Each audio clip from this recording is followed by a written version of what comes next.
अस्सलामुअलैकुम हमारी kitchen queen, कैसी हैं आप लोग। आई होप आप लोग ठीक हैं, खुश हैं और मज़े में हैं। अल्हम्दुलिल्लाह मैं भी ठीक हूँ। रेसिपी विद फरहा व्लॉग में आप सभी का स्वागत है। आज मैं आप सबके लिए लेकर आई हूँ बहुत ही मज़ेदार और ऑथेंटिक तरीके से बनने वाला बिहारी कबाब। आपने गोला कबाब, शामी कबाब, कीमे वाला कबाब तो आपने बहुत खाए होंगे, लेकिन शायद ही आपने बिहारी कबाब कभी बनाया होगा या फिर कभी खाया होगा। हम इसे ऑथेंटिक तरीके से बनाएंगे जो हमारे बिहार की शान है। ये पहले ज़माने से ही बनता हुआ आ रहा है, एकदम ऑथेंटिक तरीका है और एकदम नहायत ही आसान है। और मसाले भी हम बस घर के मसालों से ही हम इसे बना करके तैयार करेंगे। हमारे बिहार में अगर किसी की दावत हो या फिर वो हो बकरीद और कबाब ना बने तो ये हो ही नहीं सकता है। दावत हो और दावत के मेन्यू में कबाब ना रखा जाए ना तो दस्तरखान की जो शान होती है वो उतनी नहीं बढ़ती है। तो उम्मीद है आप सभी को ये रेसिपी ज़रूर से ज़रूर पसंद आने वाली है।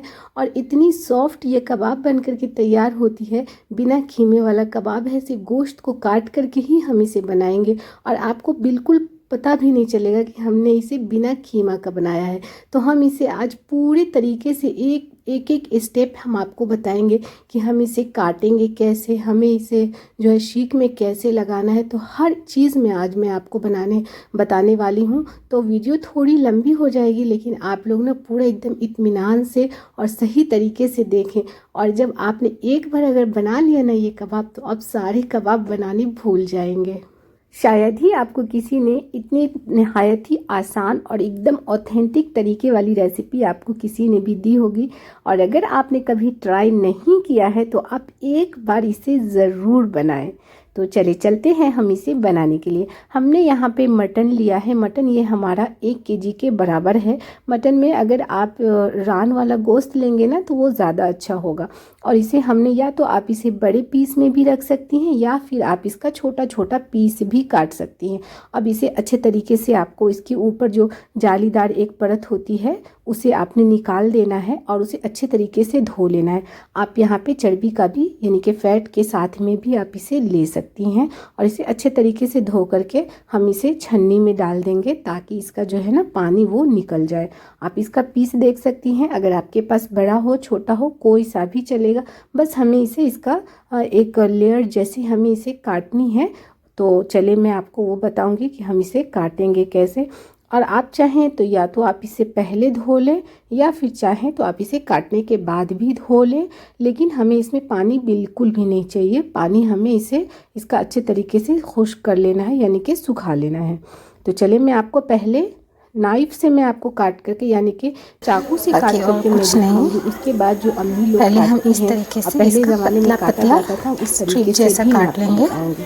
तो यहाँ देखिए मैंने ले लिया है छोटा सा एक पीस गोश्त का। और यहाँ पे आपको चाकू जो है एकदम शार्प वाली लेनी है और इस तरीके से एक साइड से आपको काटना है। यहीं से फिर उसी साइड से पूरा नहीं कटिंग करेंगे, यानी कि हमें इसे यहाँ पे काट दोहराएंगे। करके अलग नहीं करना है। इसका एक लेयर बड़ा सा जितना पतला हो सके कोशिश करनी है हमारे उतना पतला काटने की। आप देखें हम इसे यहाँ से अलग नहीं करेंगे। फिर इसे हम इस तरीके से घुमा देंगे। इससे क्या होगा, ये हमारा एक लंबा सा लेयर बन जाएगा। तो हमें इसको शीक में लगाने में आसानी होगी।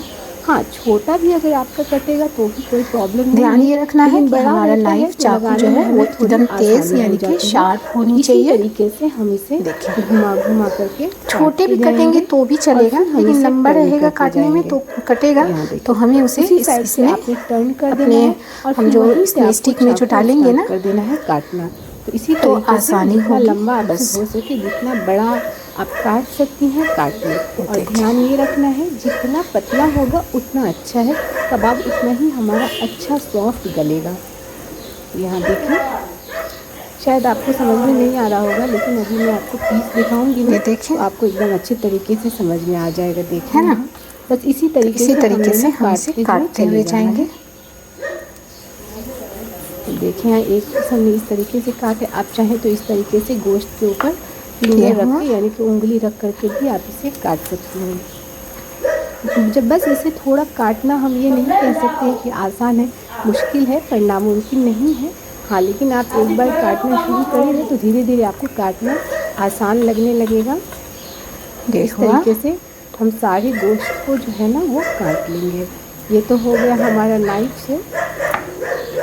तो देखिए यहाँ हमारे एक टुकड़े में हमने 2 पीस आराम से हमने निकाल लिए हैं। ये देखिए आप इसकी थिकनेस बस इसी तरीके से हम इसे पतला पतला, छोटा भी कटेगा तो भी नहीं। अभी तो ये हो गया। अब हम आपको ये बताने जा रहे हैं जो गांव में अम्मी लोग काटती हैं, हालांकि मैं भी उसी तरीके से काटती हूँ, नाइफ से मैं नहीं काटती हूँ। तो मैं आपको अब उस तरीके से मैं बताने जा रही हूँ। तो चलें बता देती हूँ कि उससे कैसे काटा जाता है। यहाँ देखें, ये भी हमारा तेज़ होना चाहिए, लेकिन ध्यान से हमें काटना है कि ताकि हमारा हाथ ना कटे। इससे भी बहुत पतला पतला और बहुत ही अच्छे तरीके से कटता है। अम्मी लोग जो काटती हैं ना वो इसी नाइफ से ही काटती हैं। तो देखें, अब इसी तरीके से आप पाँव में चाकू को फंसा करके भी काट सकती हैं अगर आपके पास इस तरीके का ना हो। तो देखिए इसी तरीके से पतला पतला हम काटते जाएंगे और हम इसे वहाँ से हटाएंगे नहीं, बल्कि वहीं से हम घुमाते हुए पूरा राउंड शेप में हम चले जाएंगे। बहुत ही आसान है इसे काटना, और गोश्त हमारा इतना सॉफ्ट है कि बहुत अच्छे तरीके से कटता हुआ चला जा रहा है। अगर आपका गोश्त जो है आइस वाला है ना तो उससे भी बहुत अच्छा कटेगा, बल्कि इससे ज़्यादा आपको उससे काटने में आसानी होगी, क्योंकि ना वो ये होता है ना, आइस होता है तो बहुत आसान से वो कट जाएगा। देखें यहाँ हमने कितने ही आसान तरीके से हमने इसे इस तरीके का लेयर बना दिया है। आप देख सकती हैं कितना पतला है। छोटा छोटा भी आप काटेंगी तो भी चलेगा, कोई ज़रूरी नहीं है कि आपको इतने बड़े बड़े इसके जो है ना लंबे लंबे पीस ही बनाने हैं। चलिए एक बार मैं आपको और काट के दिखा रही हूँ। तो मैं जो बनाती हूँ ना वो इस तरीके से ही काटती हूँ। नाइफ़ से मुझे बहुत ज़्यादा अच्छे तरीके से काटने नहीं आता है, तो मैंने अम्मी से सीखा हुआ है इसे काटना। स्पेशली मैंने इसके लिए ये नाइफ़ मैंने यहाँ पे बनवाया हुआ है और इसी तरीके से मैं इसे काट लेती हूँ। बहुत ही आसान तरीके से ये बन भी जाता है। बस जो इसका थोड़ा सा मुश्किल है उसे काटना ही मुश्किल है, नहीं तो हर चीज़ यहाँ पे फिर उसके बाद आपके लिए आसान हो जाएगी। तो चलें मैं ना इसी तरीके से सारे गोश्त को अच्छे तरीके से काट लेती हूँ। चर्बी के साथ में भी आप ले सकती हैं, या फिर आप चाहें तो बिना फैट का भी आप इसे बना सकती हैं। बहुत ही आसान है। तो चलिए हमने तो यहाँ पे सारा काट लिया है। देखें यहाँ इसकी लेयर देखें, इसका जो है ना साइज़ देखें, छोटा बड़ा होगा कोई दिक्कत नहीं है, बस आप आपके हिसाब से आप इसे काट लेंगी। तो यहाँ देखें ये तो मैंने काफ़ी बड़े बड़े काटे हैं, आपके ऊपर है, आपने अगर नहीं बड़ा हो सकता है तो छोटे भी रख सकती हैं। उसके बाद चलते हैं हमारे मसाले की तरफ। हमने यहाँ पे 2 बड़ा चम्मच हमने लिया है अदरक का पेस्ट। कोशिश करें इसमें भी मसाले में हमें पानी बिल्कुल नहीं चाहिए, तो जितना सूखा हमारा मसाला होगा वो उतना अच्छा होगा। उसके बाद हमने यहाँ पे लिए है प्याज, और प्याज का हमने पेस्ट बना लिया है। हमने 3 मीडियम साइज़ के हमने प्याज लिए हैं, और हर चीज़ मसाला जो है ना हमारा वो एकदम बारीक पिसा हुआ होना चाहिए। और इसे हमने छन्नी में डाल लिया है ताकि जो इसका जो भी एक्स्ट्रा पानी होगा वो निकल जाएगा। आप देख सकती हैं प्याज में पानी काफ़ी छूटता है, तो जितना भी पानी हो सके वो हम निकाल लेंगे। उसके बाद हम इसे इस्तेमाल करेंगे। किसी भी मसाले में हमें पानी बिल्कुल नहीं चाहिए, तो इस चीज़ का आपने ध्यान रखना है।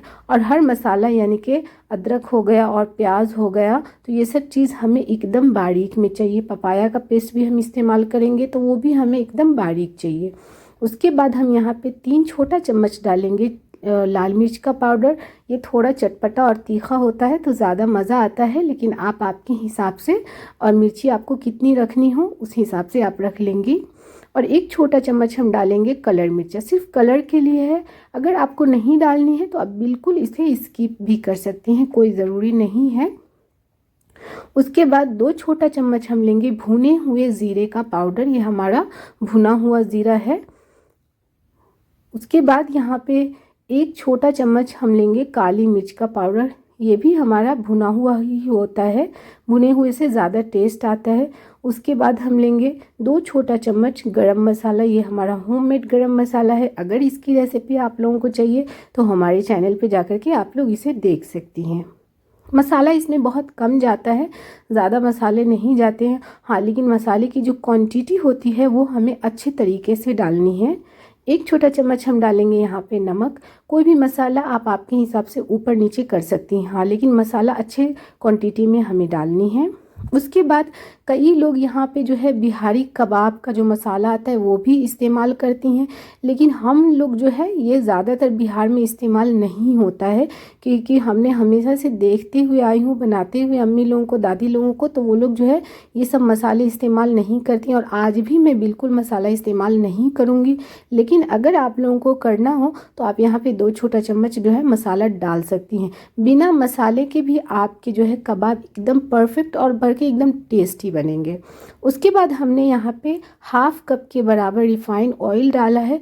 अगर आपकी गोश्त चर्बीदार नहीं है तो आप हाफ कप डालें, और अगर चर्बीदार हैं तो कम कर सकती हैं आप तेल को। उसके बाद गलाने के लिए आप चाहें तो मीट टेंडराइज़र आता है उसका भी इस्तेमाल कर सकती हैं, लेकिन हम जो इस्तेमाल करेंगे वो हम यहाँ पे पपीता आता है ना, पपाया, उसका पेस्ट मैं इस्तेमाल करूँगी। लेकिन अगर आप लोगों के पास अवेलेबल ना हो पपीता तो आप यहाँ पे मीट टेंडराइज़र इस्तेमाल कर सकती हैं। लेकिन हमारे बिहार में जो ऑथेंटिक तरीके से बनाई जाती है तो वो यही इस्तेमाल किया जाता है, पपीता का पेस्ट, ना कि मीट टेंडराइज़र। तो आज भी मैं पपीते के पेस्ट से ही बनाऊंगी, बल्कि हमेशा मैं प्रीफर यही करूंगी कि आप लोग भी पपीता का पेस्ट ही इस्तेमाल करें।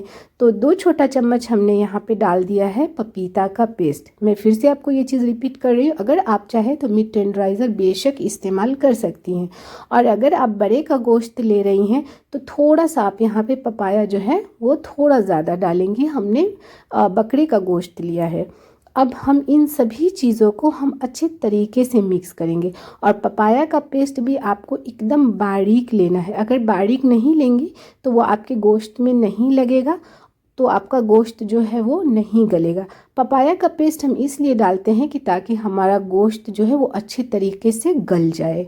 और अब इन सभी चीज़ों को अच्छी तरीके से हम इसे मिक्स करेंगे। मिक्स करने के लिए आप हमेशा बड़ा बर्तन का ही इस्तेमाल करें, और हम इसे कोई भी रेस्ट पे नहीं डालेंगे। अगर आपको डालना हो तो आधे घंटे या आधे घंटे के लिए डाल सकती हैं, लेकिन मैं नहीं डालूँगी।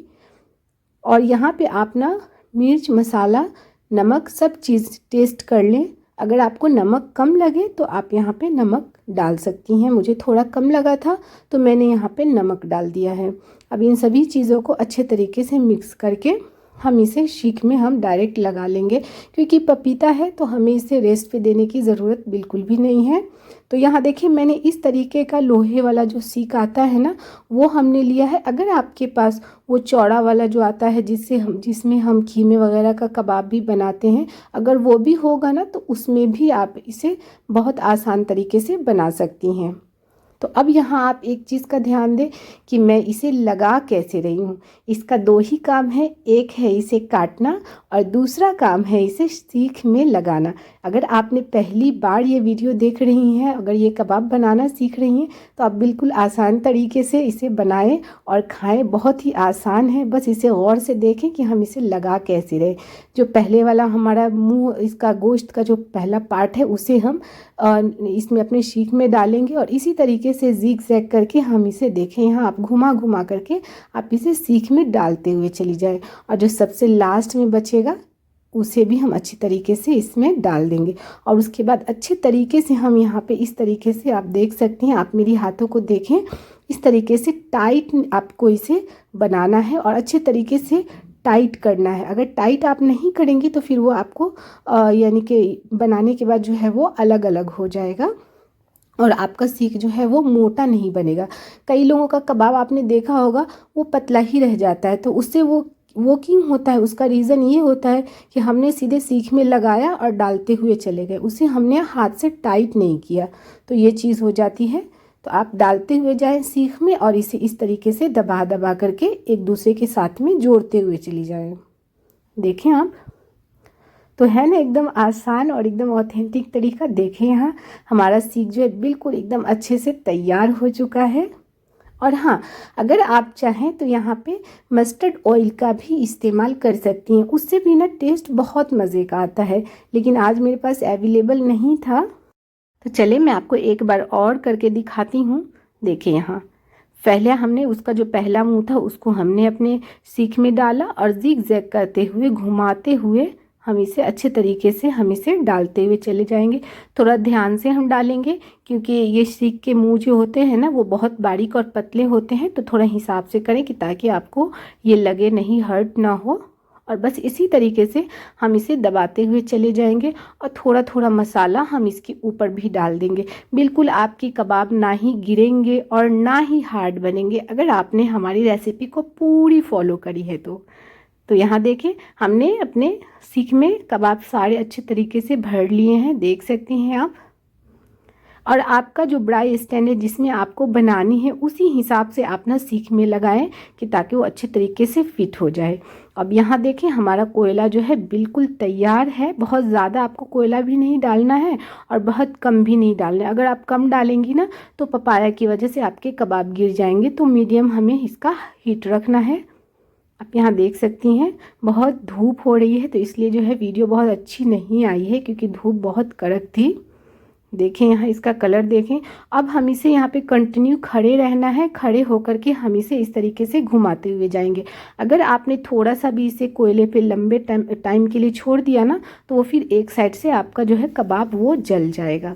तो यहाँ देखें हमने इसे धीरे धीरे पलटते हुए, इसका कलर देखें कितने मज़े का और कितना ही परफेक्ट मस्त कलर आया है। इतने मज़े का ये कबाब बनता है ना जो देख करके ही मुंह में पानी आ जाता है। तो आप लोग इस तरीके से एक बार ज़रूर बनाएं और मेरी वीडियो कैसी लगती है तो वो भी हमें कमेंट सेक्शन में आप लोग ज़रूर बताइएगा। अगर आपको यहाँ पे हीट ज़्यादा लगे तो फिर आप ना हीट को कम कर दें।